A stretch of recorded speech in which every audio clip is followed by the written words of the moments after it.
brought to you by Silver Pumps.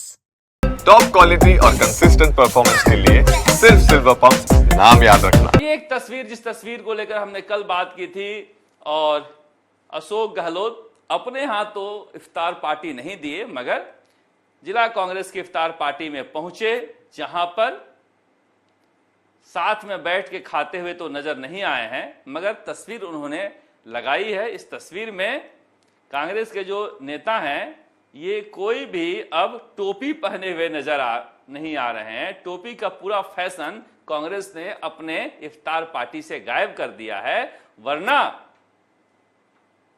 पिछली इफ्तार पार्टियों की तस्वीरें निकाल के देखिएगा, बिना टोपी का इफ्तार पार्टी होता ही नहीं था। ये बीजेपी की बड़ी उपलब्धि है कि उन्होंने एक दबाव की राजनीति अपनाई है और टोपी गायब है, मगर बीजेपी अब बुरके में जो आ रहा है उसे भी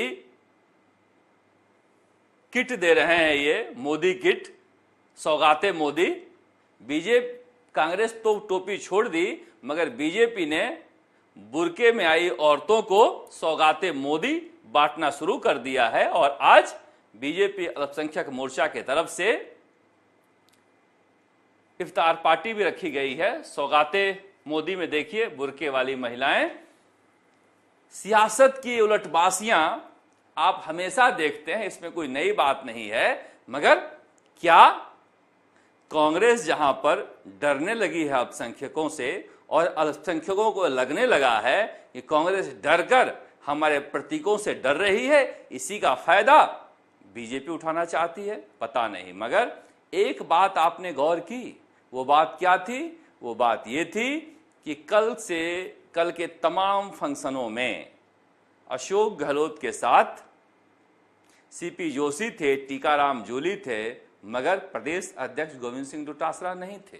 अब हो सकता है कहीं व्यस्तता रही होगी, या फिर अशोक गहलोत की सियासत जिस तरह से चल रही है, गोविंद सिंह डोटासरा की कोई जगह नहीं है। मगर कल सीपी जोशी ने बड़े तरीके से अशोक गहलोत के चेहरे से नकाब उतारा। जब हरदेव जोशी के बारे में किताब का विमोचन हो रहा था, तो उन्होंने कहा किताब में 90 तक की बातें लिखी हुई है, मगर उसके बाद की बातें भी मुझे याद है कि कैसे शिवचरण माथुर बने थे मुख्यमंत्री, यानी अशोक गहलोत ने कैसे हरदेव जोशी को साजिशन हटाया था, सरिस्का में क्या हुआ था, यानी कैसे गाड़ियों का काफिला जो हरदेव जोशी ने छुपा कर रखा था, अशोक गहलोत ने और राजीव गांधी को दिखा दिया था।